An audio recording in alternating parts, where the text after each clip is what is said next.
All right. Good morning, everybody. Day 2 of the wait. So yesterday laid out the argument on why we should have a sideways day into Wednesday's FOMC. The idea is that we'll hold the range inside of Friday's candle and that we need some weakness because we're trying to develop a lower high. So we have to go down to set that. It needs to be more than just a wick, right? It can't just be some pin bar that flips us. We need to establish a true higher low. So far, we're on track to do that. So more weakness adds to the idea that we don't want to break out. Don't want to expand more to the upside. There's a whole lot of headlines. This deafening silence from the FOMC, right? Because they go into a blackout period. Scott Bissett has the news to himself, so he can run out there and chip his teeth all he wants. He doesn't have to compete with anybody. And everybody's just looking for guidance. So NASDAQ down 1%, small caps right behind it.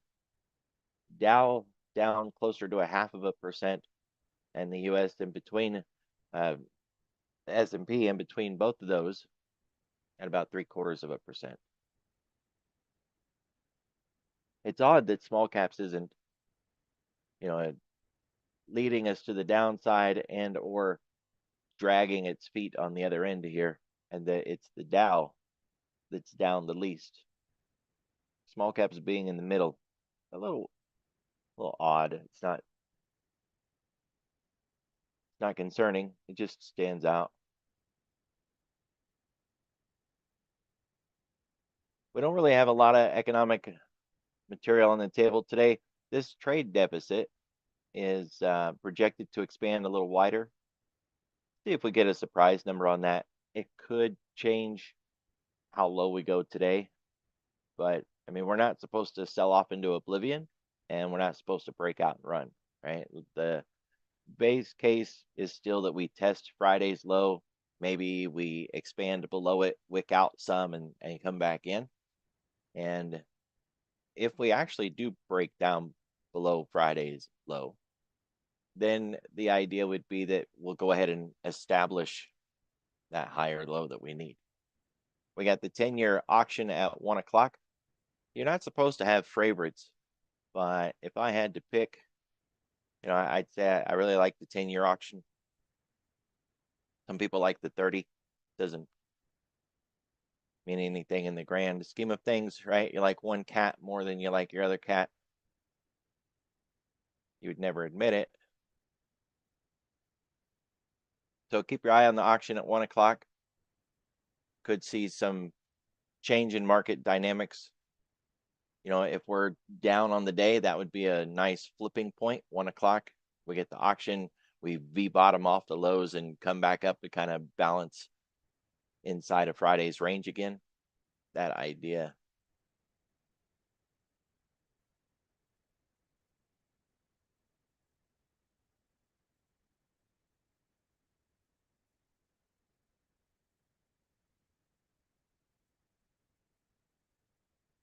So for the call and the put wall, we're not that far off. Very small shift in the call and put wall. It was like 52.23 and now it's at 21. And this one was like 58.23 and now it's 58.21. Those are very minor changes. It's not a big deal. The zero gamma and volatility trigger are basically on top of each other and we're underneath it.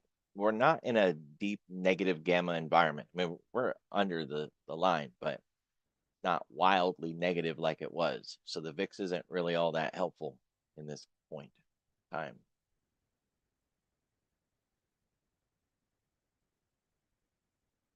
We've still got this lower participation compared to what we've seen recently. And by that, I mean like the last 2 months or so, we've had some really elevated volume. Now we're back into this lower volume structure. This isn't bad. It's just low compared to the recent highs that we were getting, or the recent norms that we were getting. So maybe we're getting back into our normal zone. And this would be a little high for normal if we were getting back into a normal range, 83,000. So we do have some participation in the overnight. It's just not hitting 150, 250 like we were getting even just a couple of weeks ago.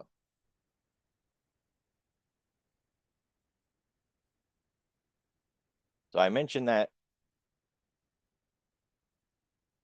higher low that we need, and it needs to be more than a wick, right? It can't be this little kind of pin bar maneuver here. It needs to be more than that. We need a developed, established higher low. At the moment, the focus is that we're going to hold the line within Friday's range and wait for FOMC. And that maybe we wick out of that at some point today, bounce off the 10, come back inside the range again, and close inside that zone while we wait for FOMC. We don't have to do that though. And my idea was that we'd get FOMC, that'd sell us down more. Maybe we Busby off the box and, we kind of find some balance by the end of the week and we begin moving up from there. And that's our higher low. But we could make that higher low early, say break out today, break through the 10, continue to fall, catch the 20, maybe wick through the 20, stabilize on that, go into the close. Tomorrow we open sideways waiting on FOMC, and then FOMC lifts us back up off of that box and we begin working our way back through the 10 and the 50 and on up for a 5,700 breakout. It would still be the same pattern, right? We'd still be looking to complete that jog off of the bottom and then work our way back up. That is the base case argument, is that we bounce on that box. The question is, are we going to do it today? Or are we going to do it tomorrow? Now, if we don't bounce, then we just keep on falling, break the 20, keep on falling through 5,500, maybe 5,400. We've got this channel down here from 422 and 424. It's a weekend gap that we had left behind. And we could come down to the top of that channel. It would still give us a higher low than the previous low. It would just be a lot deeper. And there is precedent for that, right? If you measure this distance, for an example, is like 7.2. So if I come down 7.2, well, there's 6, right? So 7 gets us all the way back to the gap close. 7.2. Now that doesn't have any angle to it, but you get the idea, right? We can reach 7.2, and it's just measuring the pullbacks, which is what they teach you to do in a trend trade environment anyways, right? This isn't necessarily a trend trade environment, but measuring pullbacks is not at a line. The reason we didn't already do that is because if the trend is slowing down, then the measure that you had previously will be bigger than the one you get the next time, right? It'll get progressively smaller and smaller and smaller until the pullbacks are gone, and then develop a top and roll over again. So base case, hold the line, stay inside of Friday's range, maybe wick out into the 10, and we come back in. If we break that 10 and keep going, aim for the box. It's 55.18, 55.20, something like that, with an overshoot into the nice round number 5,500. Short, simple, sweet, easy. Nothing to it, right?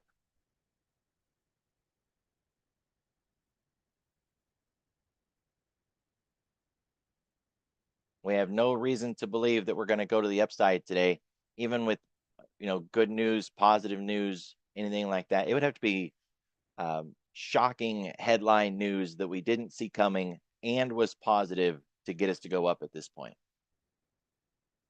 And I mean, that's possible, right? We could get Ukraine headline, the war is over sort of news. That could do it. We are closer to the lower ADR. If we continue the expansion below Friday's low, then 55.74 is going to be a level of interest. We would struggle there. It likely lines up around that 10-period daily moving average that we were just talking about. So another form of support down there.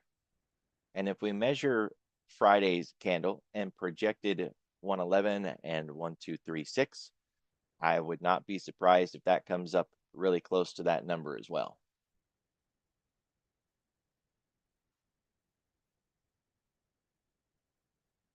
So we made it down to the weekly floor pivot. Structurally speaking, we're bullish above, bearish below, but that doesn't really help all that much, right? If we're falling below this, then it's not much of a surprise to say we're in a bearish market environment. And even when we were above it, we were falling towards it. So you could say bullish above, but you never had a bullish trigger when we just kept falling and falling and falling into it.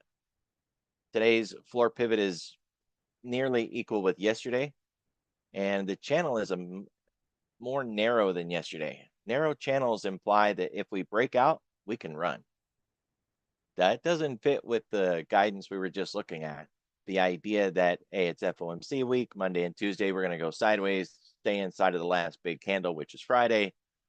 This says if we break out, we could run. Now, these channels don't make us break out, and they won't make us run if we do break out. They're just giving some guidance on what to expect if we did get a breakout.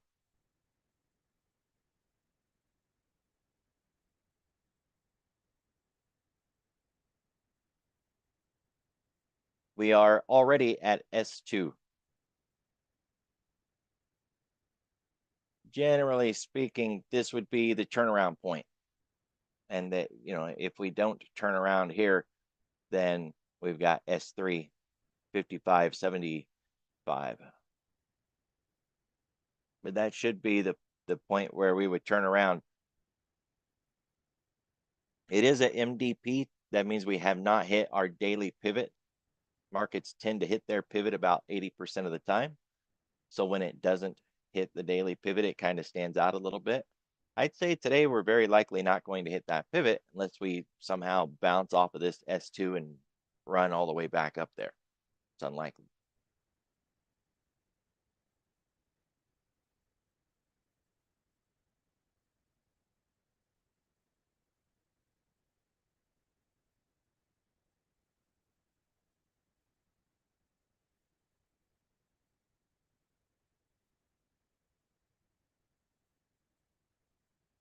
$55.50 is still last week's point of control. A lot of structure in there. It's about 50 points wide, right? From 55.75 down to like 55.25. So about a 50-point range. We got this shallow zone. The expectation was that we would very likely fall through this shallow zone without a lot of resistance, just like we went through it on the way up. And a single shot really didn't leave much footprint behind, which is why it was so shallow. But we've found some structure down there. And so far we're holding the line. But whatever's holding us here at the moment, right near a cog line, 56.32, there's no structure here, right? So Friday's low is just sitting in the middle of nowhere inside here. Not likely going to help us out much, which is why an overshoot, wicking below it and coming back in makes more sense, since there's really no structure to Friday's low anyways.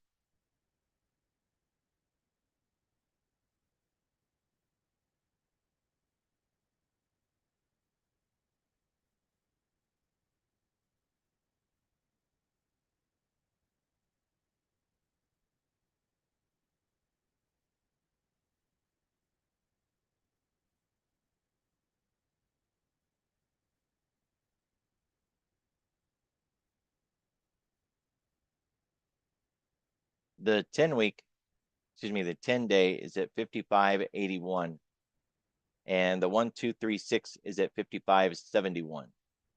So they don't line up there. It's a 10-point difference. It's yesterday's 10-day, but the 10-day is continuing to move towards us. So we've moved beyond that. The 111 is also the 3-week moving average.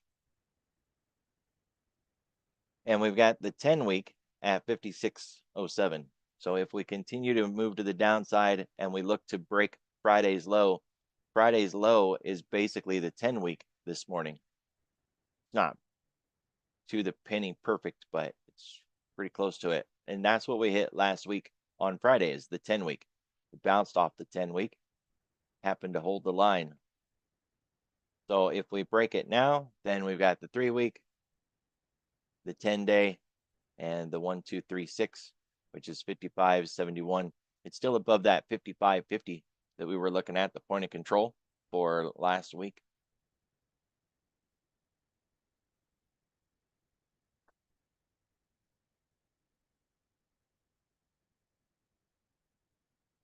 So 55.81 and 55.71.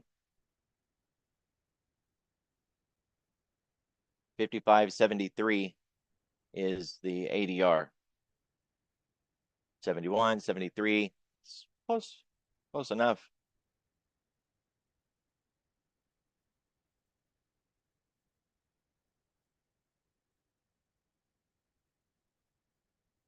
Mm.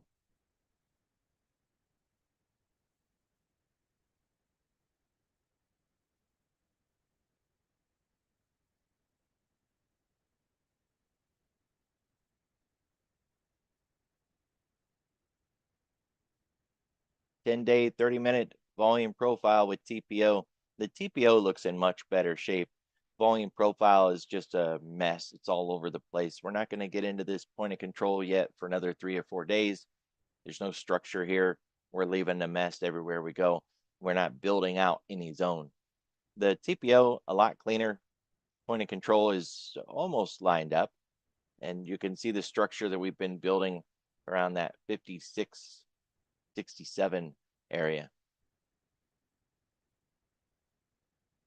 To build it out even more from here, we have to get back up into that zone, which means we need to turn around off of Friday's low if we're going to do it and go back up there and put in some more work. Otherwise, it gets shallow, like we've been talking about before. There really isn't anything down here other than the 10-week is what we bounced off of. But we didn't leave anything behind, so we can fall back through it again. And that brings us back to the point of control.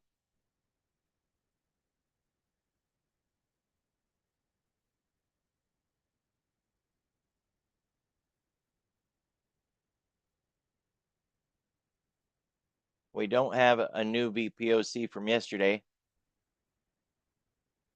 because when we opened last night, we ran up and hit it within the first 30 minutes, kind of took it off the table. You know, the textbooks will tell you to carry this line forward for the day anyways. It's yesterday's point of control, the value area low, the value area high. If you don't have enough pivots and you want to keep track of those levels, there's plenty of reasons to do it. I've got enough. I don't need more at this point, but kind of putting it out there. You see this morning, a lot of work came in at this low. That's the point of control, which we're breaking now. We're headed to the downside, but they really came in and tried to hold the line here. And you can see the TPO's point of control is still up here, right? So we had a lot of trades at this level, but we had more volume in those trades at this level. And it wasn't able to hold the line. We broke down anyways. See where we go from here. We already talked about what's lower, what should happen, where we should go next. Just remember, this isn't, you know, some crash and burn sell off. We're not headed back down to like 4,800, 4,900. Seen a question in the chat yesterday, just as I was finishing up. If there was some kind of doom and gloom 5,800 on the table in our near term future, I would say something, right? I wouldn't just not mention it. There's no reason to think that this is not the low. And until we get something really bad there's no reason to believe that it's not the low. So I'm looking for higher lows. Anything that's higher than this 5150 area. So we can fade back. We've got a lot of places that we could turn around on that fade back, but I have no reason to even believe we'll make it back to 5100, let alone 4900.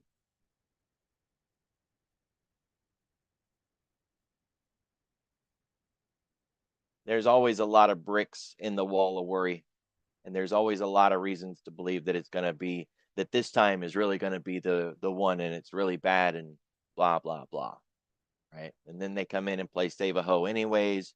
They start cleaning up their rhetoric, change some of the things that they're saying, and suddenly the market is saved. 56 55.92 cog line, this week's low. We haven't been holding the range on these weekly ranges, volatility being mispriced the way that it is.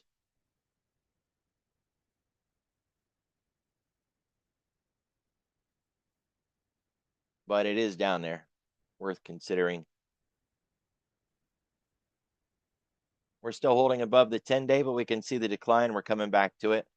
We could drop below it at this point, and we're just in this zone. So we could come back and forth, back and forth, back and forth. I wouldn't expect the 10-day at this point to be supportive or resistance. It's just a level, and we're going to cross back and forth through that level. We got to get away from it and then come back into it for it to act as some form of support or resistance.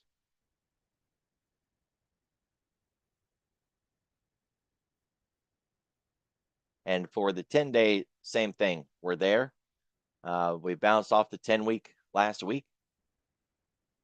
We didn't get very far, and now we're headed back towards the 10.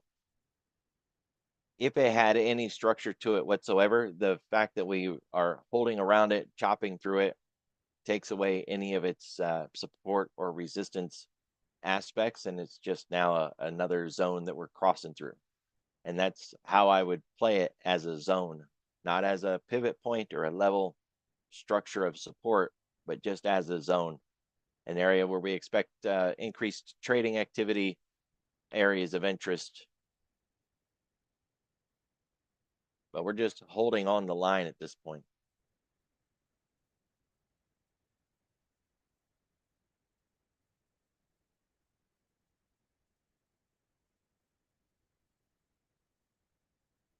Gold miners are up again this morning. Got Triple X China this morning as well, but it's odd to see the China Triple X is up, but we don't have KWeb, for an example. That's not up at least 0.5%. I don't see, like emerging markets or a lot of the other signals that we would see when China is doing good. Just that one.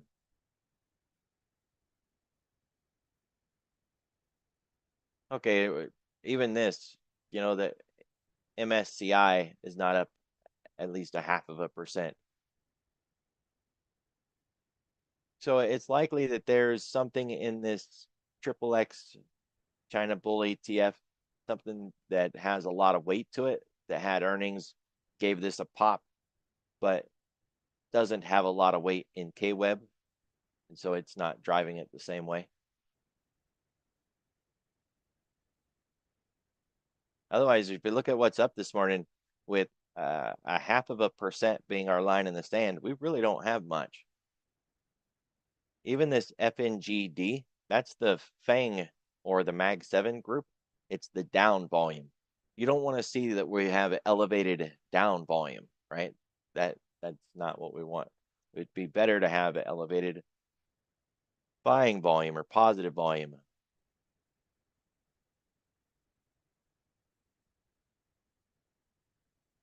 Looking at what's down this morning, taking the other side of the fence, we got Bitcoin, communications, biotech, banks, industrials, financials. There's the emerging market we were looking for.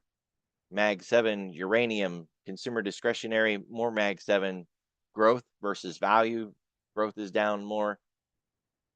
Nat gas, chips, tech, expanded tech. Kind of get the idea. All the good stuff we would need for a rally is down.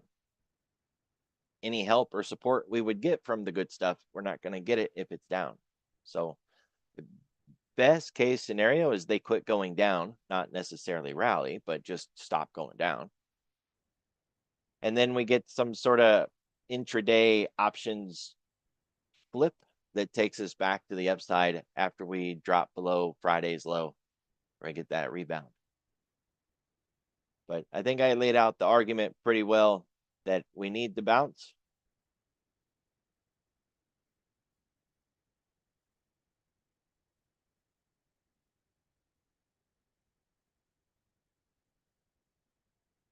We need to set this higher low.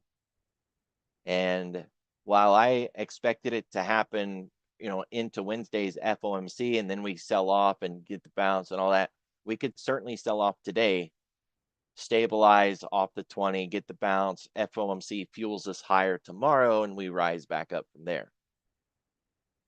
So could come a day early. Still not going to hold that as my base case, but I wanted to give it out there as a warning that we could break Friday's low today and just go right on down and hit that 20. The good thing is if we do break Friday's low with some conviction and we really start to expand below it, you already got your targets. Aim for the 10-day, cut through that, aim for the 20-day.